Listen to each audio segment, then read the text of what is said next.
Rose, I think we're Josh. live. I think Yeah. we are live. Ken can confirm that we are. I'm going to let him know we are in the studio chat. As everybody can tell, a couple things. I'm not alone this time. We have improvised and adjusted and brought in a rock star to join us for this show. Second, we are still doing some testing of how this thing works live in Riverside since we switched from Restream. But one thing that hasn't changed is on Fridays we wear orange and or bring orange pens.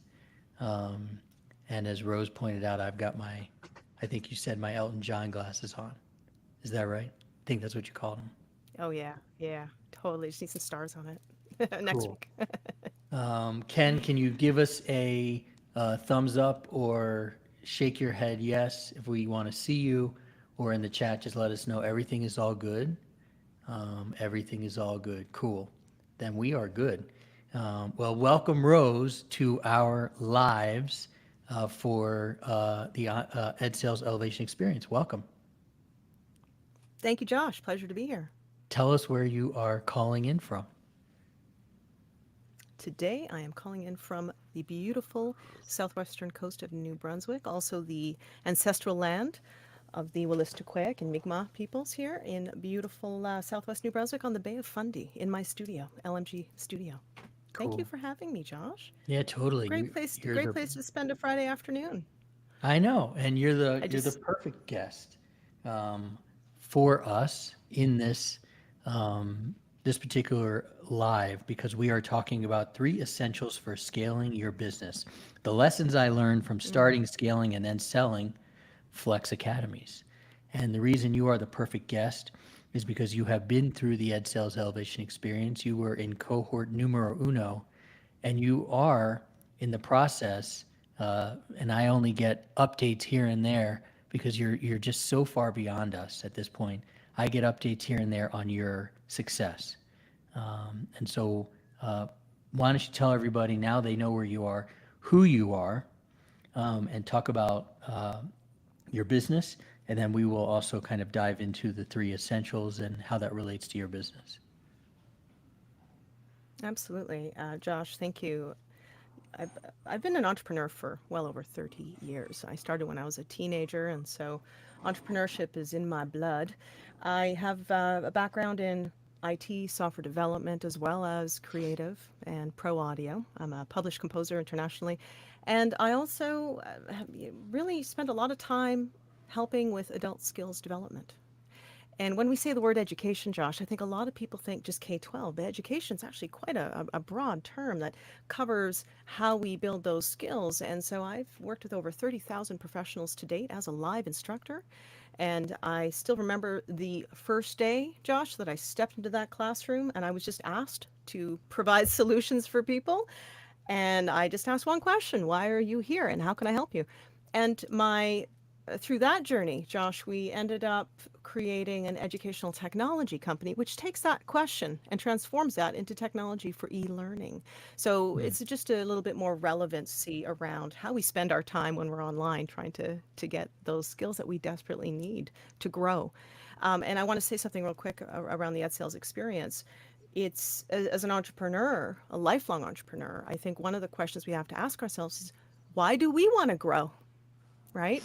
Do we want to grow our company? And if we do, what methods and processes and practices are we going to do it? So when I met you, I was very curious and very ready. The timing was right for our company to take that next step. And those 3 lessons that you'll be chatting with us on today were absolutely the right lessons at the right time for our company. Humanity, where it's all about skills development and making e-learning and every e-learning minute matter. So yeah, and I really am really excited for this conversation because it is everything to do with why I think we're even in business, Cool. the I impact. also I also think that when we ask ourselves as entrepreneurs one other question: what the hell are we doing? You know, and I Yeah, just got back yeah. from a conference in California.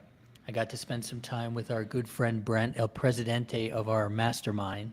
I got to spend some time with John Gamba. I got to spend some time with lots of other phenomenal entrepreneurs, Ernie Delgado, who put the Innovative Educators Conference together in beautiful Fullerton, California. And we had a lot of administrators there as well. So it's kind of cool to get to talk to them from school districts, mainly in California, but also in the Midwest and Delaware County, outside of Philly. And it takes a certain breed. It really takes a certain breed to start your own business. We have this first paragraph in our blog on joshchernikoff.com that says, and I'm going to read it directly because I think it just really hits it. When you first start a business, it's exciting. Check. You have big dreams and you're determined to make things happen. Check. But it doesn't take long before reality sets in and you realize that starting and growing a business isn't quite so easy as having a good idea and running with it. The truth is, many businesses fail, even those based on good ideas. And the only thing I might add, if I was going to go back and edit this, is that the truth is, many businesses fail, even those based on great or unbelievable or can't miss ideas. What do you think about that? Oh my goodness. I want to add to that. I mean, again, you're so right. We have this great vision of what it could be, and the excitement is there, and everybody is on board, and everybody just goes rah, rah, rah. And I call it the honeymoon period of any great new idea or project. And once that honeymoon period starts to wane and we start to realize the size of that mountain that we have to climb, then we have to start making decisions around like how we're going to spend our time, our energy, competing resources. And I think a lot of the decisions at that stage are driven by fear and not necessarily by a methodology, a proven methodology that can help with that growth and with that climb. And I want to add, it takes a community to raise a startup. Just saying. It's like finding that community of people to help and walk with us as entrepreneurs is a critical aspect of that, Yeah, it takes a I community. think. I think you're 100% right. It takes a community, and I got to spend some time with some of that community out in California the last 3 or 4 days, which is why my Hmm. voice is kind of shot a little bit because all we did was talk and do some laughing as well, Hmm. and enjoyed some drinks at night. But also it takes a family, and Hmm. really, I don't mean this necessarily in a religious way, but God bless the people, especially close to us. And in my house, it's our 9 year old and my wife who, are living through us building these businesses, the ups and the downs, because, we don't leave these things. It's not like I remember growing up, my dad, who was running his own law firm, but he would walk in at like 5:15 on the dot, basically, and put down his briefcase. Hmm. And as far as I can remember, Hmm. he left his work at the office, but we don't leave it. A, because you know we don't want to, but B, because we kind of work at home. So what about the loved ones that are close to us that also have right, Hmm. and Rose is picking up her phone. Yeah, I forgot about that part. That we are tied to that. So what about the family part of it too? I think it all comes down to one question is what value are we creating for whom and at what cost?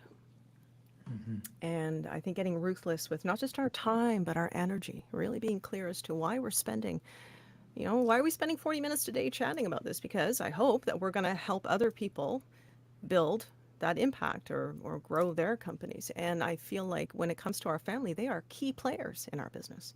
Our friends are key players. It's not just our entrepreneurial community.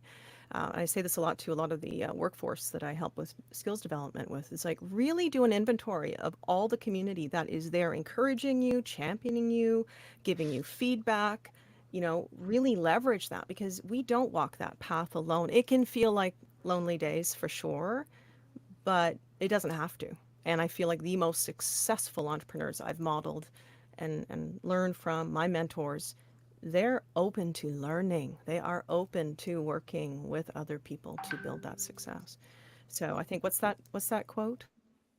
You know, if you want to go fast, go alone. But if you want to go far, go together.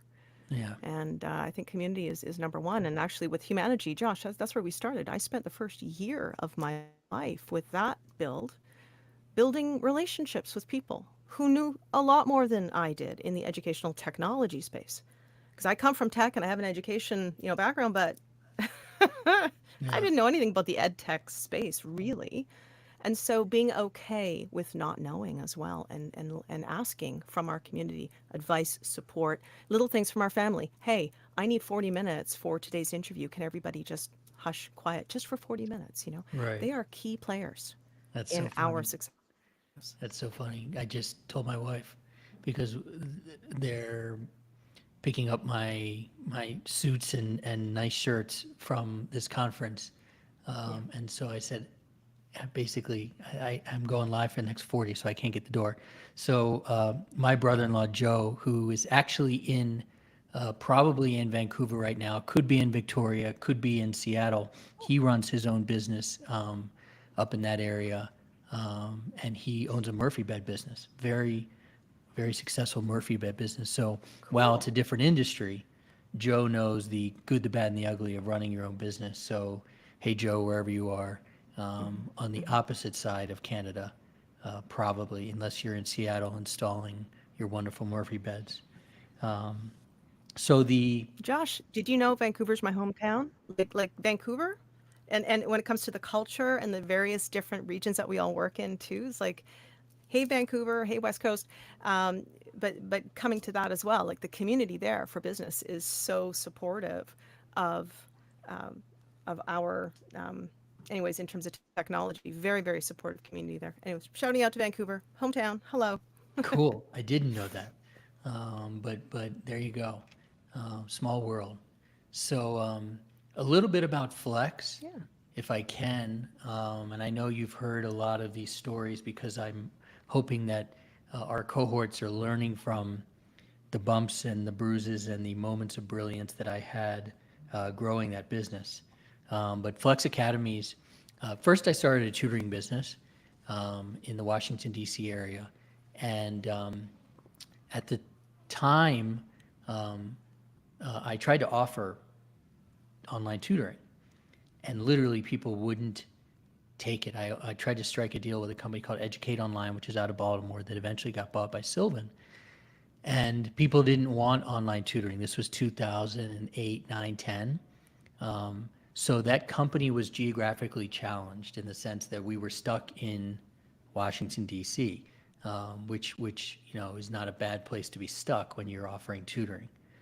Um, but it left me with a business that was very boring, pretty easy to run, and so an opportunity to kind of explore some other business ideas. And that's when Flex Academies came around. We had a parent who said, would you be willing to run an after-school enrichment, or sorry, an after-school homework club? And, in my mind, I would have done it for free. And she said, well, we'll get you flyers, we'll get you paid, we'll do all this great stuff for you. And I'm thinking, cool, that's super helpful. And so that was my foray into the world of after-school enrichment, the, um, which is where the, you know, hour after school ends is an enrichment hour that is generally led by the PTAs, whereas the principal makes the decision on the aftercare portion. We would go for 3 hours after, right? So that business um, seemed like one I could run while I was running the tutoring company. And I could because I had this phenomenal person who came into my life. Her name is Mandy Ekman. And Mandy helped me run Ashley Tutors. And then Mandy went on to run like Uber Eats, basically. She's killing it. She's awesome. And Flex, my first idea was to go to all these schools that didn't have after school programs because obviously they wanted after school programs. I mean, who wouldn't want after school enrichment and for us to do it for them for free? And when I reached out to all these schools, they said, absolutely, we're interested. But when we started um, trying to sell, when the fall started and we wanted to get signups, people didn't sign up because the culture of after school enrichment wasn't there. So there was no money coming in because people didn't have the pain of a big enrichment program. So I said, okay, I got to shift to schools that have large enrichment programs because they have pains such as parents who expect these programs to run super smoothly like they're a business. They had to make money from them. They had liability issues. They had kids that were getting lost. You had front office staff that didn't really want to be there past 3 o'clock, and we lifted that burden. And that's when the business took off. Now I faced a new set of challenges. And those challenges were a good offer, a lead gen strategy, and putting systems into place. And we're going to talk about all three of those. But first, I kind of wanted to see, you know, that's my story of Flex. Can you talk about Humanity and kind of getting going in terms of figuring out how you started to at least get on the hockey stick path? You know, Josh, you bring up some really good points. You can have a great idea, at least in your mind. It's like, I want to run a marathon in my mind. It's very different than when you get on the ground and you start asking those key questions with your potential clients. One thing we learned and we practiced a lot with the Ed Sales group was understanding how to identify our ideal client and what could that conversation look like and validate the idea. I mean, any accelerator will tell you, yeah, you got to validate, but how you validate matters. And I think in our experience, we had a great idea. And we had, though, thankfully, people around us, back to community, who said, validate, validate, validate. Get out there, interview. Before you go and build code, anything, go and validate that idea and start having discovery conversations with people you're trying to help. And through that process, Josh, now we're at the stage where we're building the UI and the UX of this. Like, we started with methodology, we started with governance, we started building that great advisory board. Like, we put a lot of foundation in this company. Typically, Josh, I would have recommended companies just go and build it. But in this case, we took a different approach because we preferred being in the long game, not just a short, quick, build a tool and release it. So what we did was just as challenging, though. I look back and I actually don't regret the steps we made.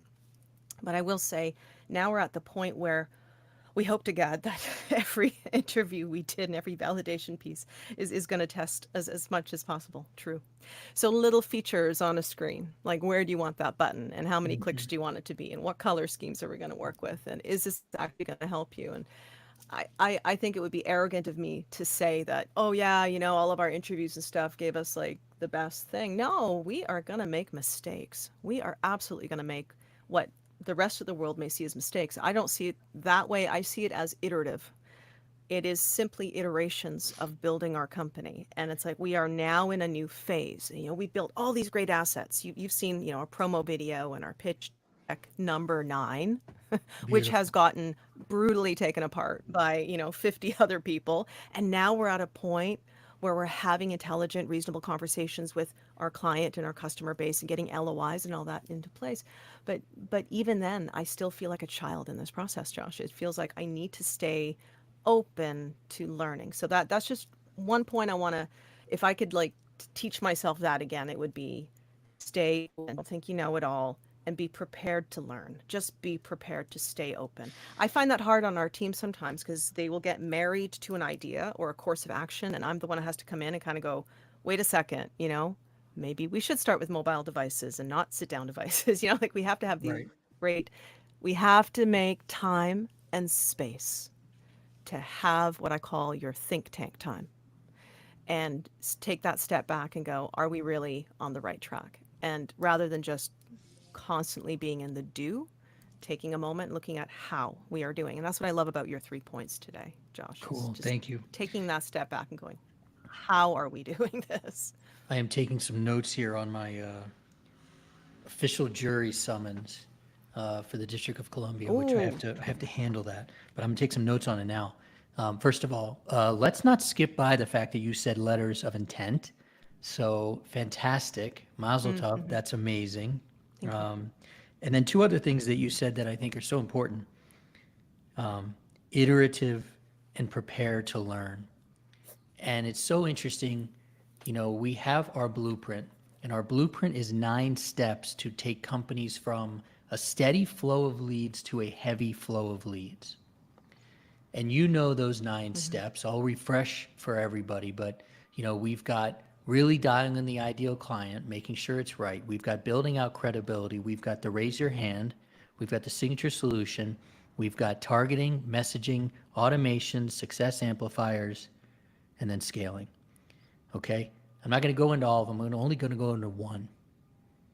And it's the one that everybody wants to skip. And it is the raise your hand campaign.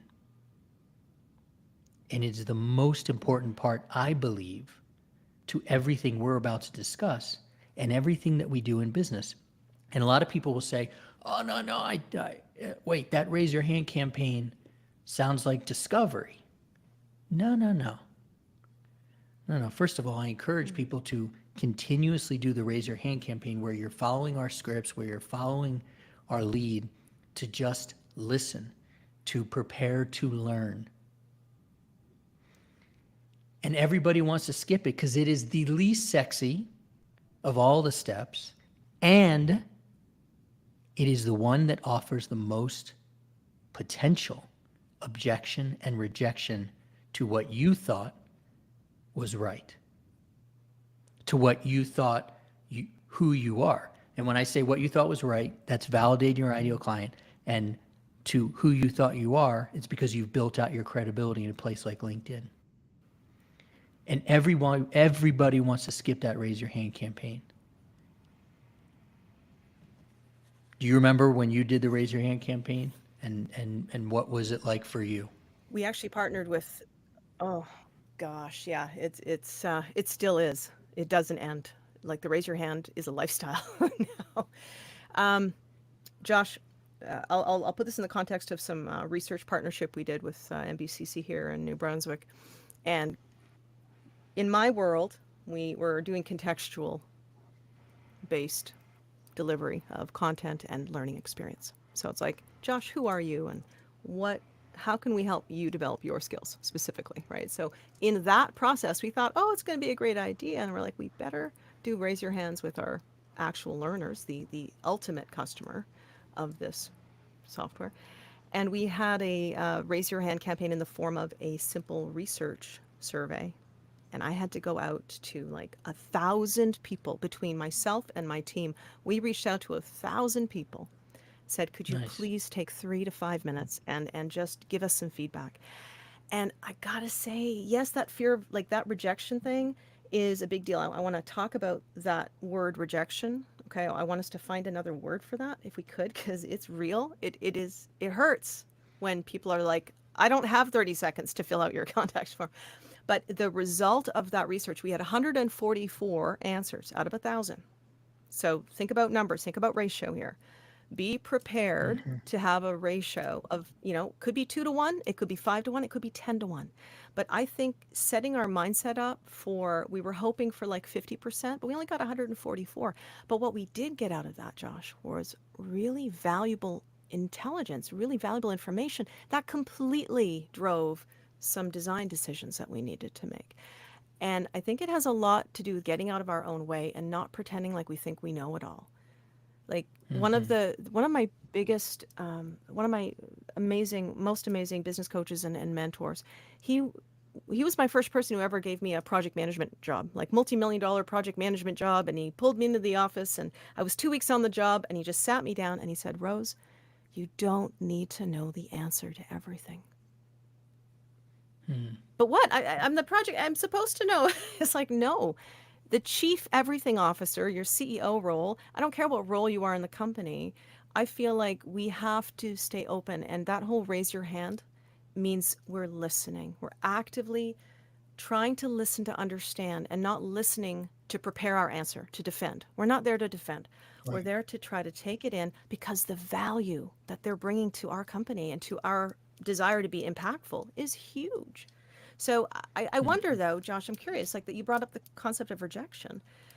I think that's why we sometimes avoid it. We don't like, I get we have to have a thick skin and all that, but is it really rejection, or is it just simply not what we want to hear sometimes? You're very good at finding better words. We've had conversations about words, right? So I don't know in this case if there is a better word, um, or we should just use the word that really cuts to our core, which is rejection. And you, when I said rejection, you brought up a different type of rejection that I wasn't even considering. Okay, so thank you for recognizing that these campaigns are a numbers game. Okay, and so sorry, we got a big truck going by. I don't know if you can hear this truck going by. But Didn't we they had, get the you sent memo? out 1,000 and got 144 responses. That's pretty good, right? But Mm-hmm. you were thinking of, which is perfectly fine, you were thinking of the rejection of sending out 1,000 and getting 144 back. Then there's a whole other layer of rejection, potentially, which is when you talk to people, they may not validate what you thought your business was. And so that's layer And that number was the two. survey. We So, were really worried about that right. data. And Josh, it came back, thankfully, in our favor, Yeah, but it came back even more so. So it's not always going to be a rejection experience. And I think that's what I just want to share. Sometimes you can actually totally. get tremendous value from that. 100%. And so I just wanted to point out we have Corey Murray who is watching on LinkedIn, and Corey runs a company called Rocket PD along with his two business partners, Chris and Jesse, and they went through the Ed Sales Elevation experience. We worked with them in our milestone coaching, which is our company and their company sitting for 12 weeks, and these guys dug in and systematically went through the Ed Sales Elevation experience and did a phenomenal job breaking up kind of the workload, dividing and conquering when it comes to the Raise Your Hand campaign.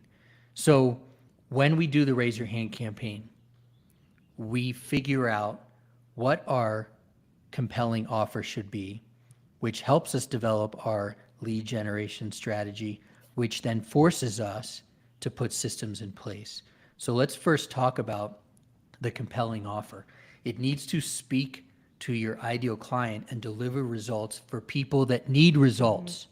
And if I could go back and talk to Josh Mm-hmm. in 2011, I basically said to myself, the first thing that you really need, Josh, is a great offer that delivers results for people that don't need results. So I kind of did the wrong thing there, but that's totally okay. And, but I think that's something that people do. And to correct that, you have to listen, and you have to listen carefully to what your ideal clients want. And after I met with principals and PTAs, I figured out their two biggest concerns, what they were, and then I was able to cut through them. Um, and Mm-hmm. I was able to craft a compelling offer. And what I used to do, and this is um, maybe hopefully helpful to some people, is that I knew that the main challenges with my offer would be that PTAs would want to know what's the cost to us and what are you going to do with the Mm-hmm. providers that have gotten us to this wonderful place running a really kick-ass after-school enrichment program. So what I used to do is I would go into the PTAs, I would go into the principal's office, which he or she would be hosting the meeting, and there would be just a firing squad of PTA members. And I would say, before we get going, before you open up the paper deck that I've sent you or given you, because that was back then, let Mm-hmm. me let me let me talk about two things. And I would say, you must be wondering how much this is going to cost. I can tell you, it will cost you nothing. We're a parent pay model. What am I going to do to the providers that have built this wonderful program for you? We're going to work with them. Our goal is to keep your providers. They have to meet our insurance needs and your insurance needs, but we want to work with them and we want to scale them. We have taken companies from DC to New York and from New York down to DC. So hopefully they're into that. Now, let's have a good conversation. So the rest of it was kind of like, okay, well, he's answered our two questions, so let's hear the rest of his offer. But I'm that type of guy. I like to get things out as fast as possible in terms of if there's an elephant in a room or two, let's just talk. Mm-hmm. How do you handle things like that if you know um, your Yeah. offer might have some challenges baked in? We spend a lot of time doing the homework and the think through who it is we're speaking, why we're speaking to them, and the value proposition, so to speak. But I think of value in two ways. A lot of people think, oh, value, just time and money, the easy to measure stuff. I also think about the indirect value that we're generating in that conversation stream. For us, for humanity, it was actually quite difficult because at first we were all about just the learner, and then we started doing the work and doing the raise your hands side of things and realizing that no, we have a huge education content supply chain, and within that there's like four different stakeholders, and they all have an influence on the buying decision with us. And so we had to get real clear with the messaging. And so depending on who it is we're speaking with, if we're speaking with an HR person or an L&D, a learning and development lead, we have to make sure that we're giving them enough data or enough messaging that it's like they can defend the spend. If they're the ones making the decision around that, we get ahead of the questions and we try, like what you're doing, we're trying to give them the data that we know they're going to have in order to defend the spend or defend the influence towards the spend. And as much as we're improving a learner's life, they're not the ones spending the money in the workforce. It's the L&D heads. And so, to be truthful, the first year we were completely targeting the the least influential person in that supply chain. Mm, They're very important in terms of experience, which is the platform manager, right? Because they have to constantly manage these platforms, and we're integrating. And instead of building a whole new platform, we're offering integrations that can be licensed. And so we thought those would be our ideal client. But going through that process of really identifying who the client really is, who do we have to have that conversation with? Josh, I like the suffering is real. 9 pitches later, mm, we finally got the message. This is like a 2.5 year journey where we had to test that message to be able to get to the point where we can have an intelligent conversation with somebody in 15 minutes and they get the idea and they understand the points. So doing the homework is what I'm trying to say. Like, do the homework, test it, test it, test it. Make sure the data that you're giving is enough for them to defend the spend, no matter what role they're in. If they're a learner, they can say, hey, it's going to save us 45 minutes of every hour, right? They need to be able to understand the value that you're offering. And so, Josh, in your case, it sounds like you had a chance to speak with like the direct buyers. In our case, we don't always have that opportunity. We have to speak to the influencers of the decision. And that in of right. itself is a different type of. So we also try and answer the questions we wish they had asked. So yeah, I like how you went ahead of it, but we're also prepared. And we get our team to write out questions that are the challenge questions. And then we practice, practice, practice. Next week, due to our last pitch in our promo thing, guess what? We have a wonderful pitch opportunity in front of like 14 people that are responsible for Hmm. an innovation fund. What do you think we're doing all week long? We're preparing for that conversation because it is another form of raise your Super, hand. super cool. Yeah, and that's that objection and knowing objections and getting out in front of them or being prepared. And it kind of, so I was flying home yesterday and decided to give myself a break. And I watched 4 episodes of Suits. I don't know if Mm-hmm. you've watched that Mm-hmm. whole series, but they were doing a very intense, not mock trial. They had a better term for it, but they were preparing and preparing for the real deal. So preparation is key on those things as well. So um, I didn't necessarily know 100% that story that you also had to kind of pivot and learn, and it has done you well. And so I'm happy to hear that. And then what it leads to is an effective lead gen strategy. And Mm-hmm. in my case, I was able to really dial into the PTAs that we wanted to talk to the principals that we needed to, kind of speak with as well, although the PTAs were our ideal client. And then we were able to get the messaging right. So we had the right schools, we had the right messaging, and then we could build around that when it came to my LinkedIn profile, when it came to blog posts, when it came to being on shows. And it sounds like for you, you're you're at that place as well.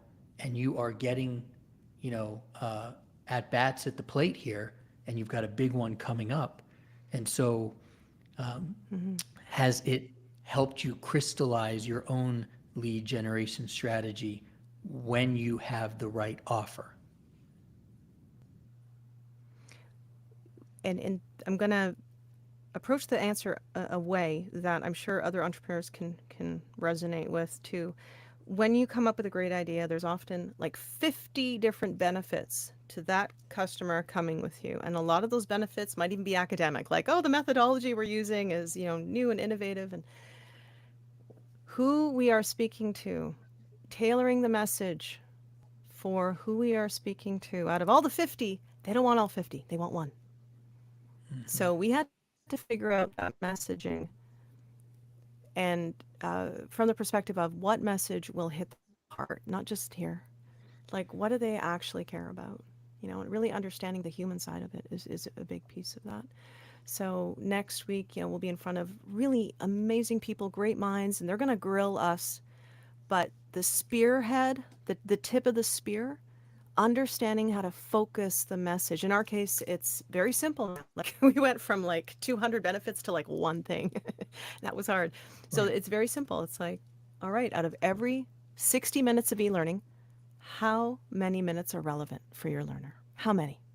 And the average learner is Right. like less than 15 minutes, right? And people have felt that, they lived it. So we were able to tap into an amalgamate memory that everybody's lived, and boom, that opens doors. So I'm not even sure if I'm answering your question right now, but I do feel like that tip of the spear. And I want to shout out to my COO Kirby James and my CRO Jerry Plant. We work as a team to work on those questions and rehearse and say it out loud and challenge each other and be okay with refining, reducing. But that does take time and effort.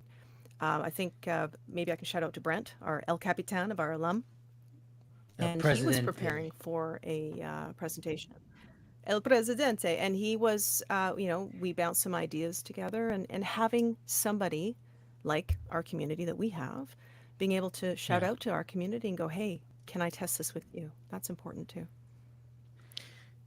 You, um, you guys might not have been able to see me if you're just listening here, but I was not only nodding my head, but I just realized I was also bouncing at my knees with what Rose was saying in terms of messaging. And I'll take the messaging part one step further.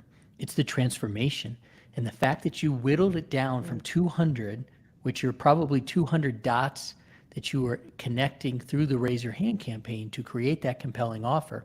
You whittled it down to the one message because we believe in the power of one. And that is the transformation that occurs for your ideal stakeholder, your ideal client. And when you have that Yeah. beautiful message, and sometimes, not sometimes, we also talk about the 1,000 songs in your pocket, the original iPod, Mm-hmm. and how Steve Jobs Mm-hmm. marketed that. That is your 1,000 songs in the pocket. You whittle it down Yeah. all the way and say, this is the transformation you will experience. And Mm-hmm. so when you create that compelling offer, then you've got your lead gen and you've got top of funnel, high quality leads coming into place. You need systems. You need systems. And I have tried many, I wasn't going to say all of them, but many of them. I've used Pipedrive. We've used Basecamp CRM. We have Mm-hmm. used, never, we've worked with HubSpot. We've worked with Salesforce. We're currently HubSpot here. using, and I Mm-hmm. hope staying with high level. And we Mm-hmm. use Basecamp as our project management. But you need systems in Mm-hmm. place. Systems are good. They're all pretty much the same, so find the one you like the best. And people. And for me, the game changer was when I brought in a COO, a true Mm-hmm. COO, because I could fake being the COO for a few $1 million. But then people started asking very legitimate questions about my decision making. But when I brought in Michael Fay, who became my COO, he had to answer all those tough questions but he was making good decisions, so he had less questions. So putting systems into place, in my opinion, involves, yes, the technology, because you want to automate, you need to nurture, especially when it comes to leads, which is my wheelhouse, and you need the right people. How have you leveraged systems to get to a different place in your business and make it easier? Great question. It is an ongoing right sizing of the systems that we have discovered. At the beginning, I'm all PM. I'm all like project management. I'm a certified project manager as well. And so it's like, Right. okay, let's use this tool here and this tool here. But our whole messaging around making every learning minute matter, making every minute matter, that has to be reflected back into our own systems. And so there we were trying to use HubSpot. Didn't quite work. Why? Because we didn't have the bandwidth to be able to attach to that. Then we started working with ClickUp. I ended up being the one micromanaging it, and I'm not a micromanager. I choose not to. So having to shift that into more of a Trello board or into not a meeting scenario, but how we conducted our group time together. I refuse to call them meetings. I'm like, stop inviting me to meetings. I don't believe in them. What are we doing Mhm. today? We're doing problem solving, then invite me to your solving session. So, in our sessions together as a group, we started modeling the infrastructure around that, how we communicate. Josh, we went from just purely email. You and I both know you cannot collaborate or solve conflict in email. That's the worst place to do it. I started a WhatsApp Totally. channel for our group because that became a lot more human centric. We're all about human growth, right? And we care about making every minute matter. So I really reflected on our core mission of our own company and said, how are we doing that with our systems? And so we started too big in our heads because we're used to large organizations. We're used to working with really big entities. And we realized we had to right size the systems. So I just want to offer a tiny little bit of advice to anybody out there, okay? Keep it simple. Work on the behavior first to make sure people are tapping into looking at the top two results they want every day. Because you can put it on a beautiful Gantt chart, but if nobody looks at it, complete waste of time and effort for the person who did it. And that can be very demotivating on a team. So start establishing Mhm. those behaviors. Keep it simple. I don't care if it's a whiteboard, an Excel chart, stay organized. Organization is really important. Because otherwise it'll grow, and I want to talk about one system that I need to shout out to my COO, Kirby. So Kirby he forced us into using a file management system right off the bat. Now we know when you need something, you got to find the file quickly. So we ended up using Dropbox. We have outgrown that system. So now we're at the Yeah. point where we need a different system. So staying aware and being honest with your team. And I use a 3-step process. Every week, every 2 weeks, I check in with everybody. I'm like, what is working? That includes our behaviors, our mindsets, and our systems. Then I move to step 2. What is not working or what could be working better? Right now, Dropbox could be working better for us. So we are going to look at a server-based system where we have like a centralized file management system that's easy to access and, synchronizes real time. And the third step is what's a little next step we can take. So to all my entrepreneur friends out there, don't feel you have to, understand everything right away. With high level, for example, pilot it for 90 days. See if people can learn it. And the other thing is please make time. If you're going to install a new tool for your group, make the time, make the space so they can actually learn it and engage them with it. And don't force them on it. Get them to buy into the process by getting them to suggest options. So when you know something's not working, that's step 2, make sure that they involve themselves in how to participate in making it better. That's all. So if I could do it again, I would have right sized it to a much smaller scope than I had was used to or comfortable with. And we're now we're growing. So I started too big, we went small, and now growing again. And I think you have to stay aware of where you're at. Stay aware. Cool. You are obviously you said certified in project management, so not that everything else you said in the moments leading up to what you just talked about wasn't right and interesting and impactful, but I think that last part, especially on systems and how you um, bring them in, is really important for people because you can have that great offer. You can figure out that lead gen. Mhm. But if you put those systems into place, you're not going to be able to grow. I would say all three of those are equally important. Yeah. So we are Mhm. uh, 45 minutes into this. It does fly by. And by the way, I think we're going to call this Studio 3E. So we're in Studio 3E. So Ken, we gotta Nice. make something Nice. that makes it Studio 3E. We'll figure that part out. Um, so you know, part of what we do um, is the Ed Sales Elevation Experience. That's how I got to know Rose. And depending on where your company is, and I can evaluate that pretty quickly for you in a strategy session. Sometimes we have to do some foundational work, and sometimes we don't, and we can get straight to scaling. And what scaling means is, we Mhm. build lead generation machines for companies so that all they have to do is close. Because at that point, if that's where we are going with you, you have figured out your offer. You probably do have a lead gen system in place, and you probably do have systems in place. You just want more leads. So we capitalize on that. And if you are not in this place, we can also work on some very foundational topics with you, which would be that ideal client, which would be building out your credibility, which would be the raise your hand campaign. So, um, Rose went through our program. She was one of the first to go through it. Now we've got 80 or so companies that have been through it. And so, Rose, I'm going to ask you to make a quick plug for 3E and not only Well, what it's not you really a plug. experience. It's not a plug when it's yeah. What I experienced on there, I just want to land on two words: intention and authenticity. And that's why it wasn't just a program for me. It may sound like a plug, but for me, I just want to share my lived experience, which is I met fellow colleagues, very intelligent, creative professionals as well, who have the same challenges, maybe in a different context from K to 12, but I'm primarily workforce and higher ed.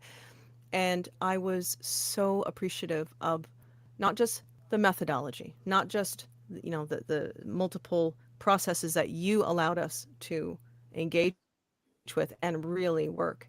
We haven't stopped learning. Like, as much as that program has been done, we're still learning from each other because we actually started an alum group, right? So we actually have a community. And going back to that first point for me, that's what I'm also taking away.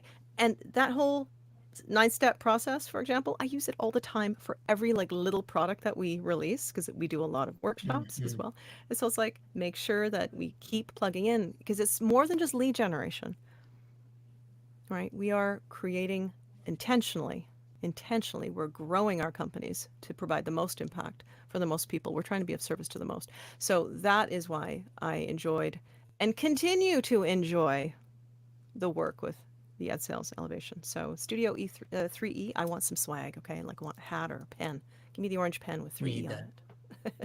I We need invite that. I've been anybody, like known to if say, and can I just add one other thought? Like totally. if you're wanting to grow and scale, right? So Josh, I spent like 20 plus years not needing to grow. I didn't care. I was happy where I was.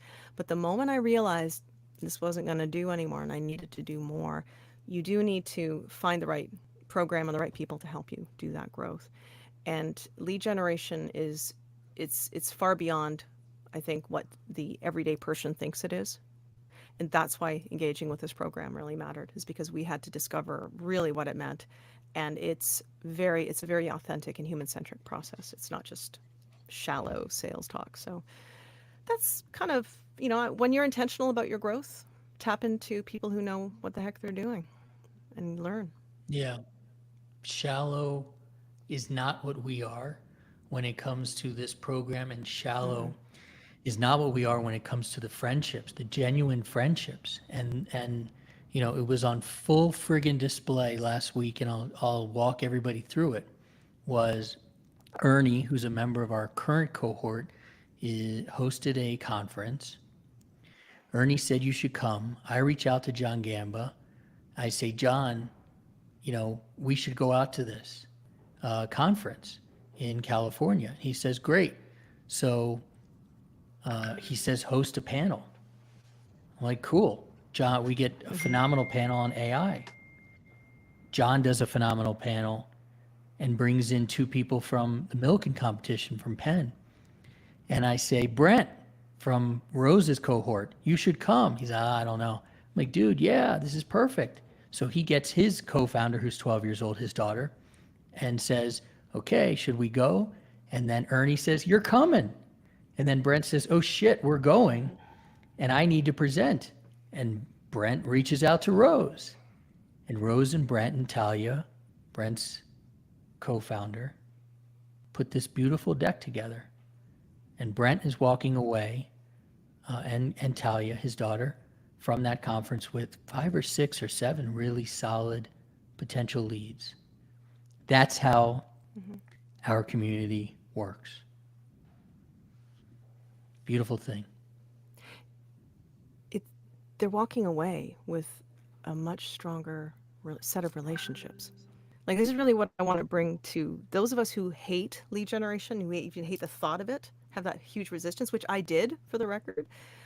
I had to figure out how to transform that into something that actually had value for me. And that's why I wasn't growing. In my other company, we weren't really growing. And I was like, what are we doing wrong? And, Brent and Talia, for the record, they are complete rock stars. Way to go, Talia. And when we again tapped into the community, tapped into that authentic relationship and advisory that our community can offer each other through those periods of growth, when we do that, we see results. It's like I say to people, Josh, like, stop making to-do lists. Just stop it. Start making results list. Start making Mm-hmm. results list. And if you want results, that's where our Studio 3E and all these conversations, I'm hoping, are going to provide value, even if they're not part of the program. But just making sure that we are really looking at what results are we trying to achieve. So Brent and Talia, they took the risk. They made it happen. They had the courage to stand up, forget about rejection. They're just going to do it anyways, and they knew they had our support. So that's the value. It goes Yeah, far beyond the processes and the methodology. you're right. That's a true transformational value. And just to let everybody know that I practice what I preach, you might be hearing some dings and pings and whatever those are from my WhatsApp, and there's another one. Because we are in the process of leveling up our own systems in terms of high Mm-hmm. level, in terms of kind of moving some people around on the bus here when it comes to our content and our social. So we certainly do practice what we preach, and I think that's really important. That's I please excuse some of the dings, and we're trying to do some 2FA between myself. I'm in Mountain Time, and my coach Tony, who's in South Africa. So I apologize for the dings, but I do not apologize for um, some of the amazing stories that were told today that I think hopefully, people who've been listening can recognize that, yes, there are things to do: create an offer, create a lead gen system, and make sure your systems are good. And the other part of that is build a community, because it's going to be tough and stuff's going to come your way, good and bad. And the great that came Brent's way was an opportunity to present. Mm-hmm. We got him in there. Ernie was gracious Mm-hmm. enough to have him. And then the Mm-hmm. tough part of, oh, I need to build an amazing deck. And the reason, last thing I'll point out here, because it's all connected, right, Rose? The reason we knew you were so kick Mm-hmm. ass at Canva is because you had sent us your deck and said, hey, can you give us some feedback on this investor deck? Mm-hmm. So it's all connected. Mm-hmm. So Thank you. Thank you for that too. Yeah. Their whole raise your hand mindset means that we all have to feel safe that we can raise our hand to a degree, like with our community. And I just love the fact that Brent and Talia, like Talia, she's 12 and she's a rock star and she is just like fearless with what she's doing, and she's learning how to be a presenter. And there she was. We were trying to do a practice, a rehearsal, because, as I said, practice, practice, practice, get ready.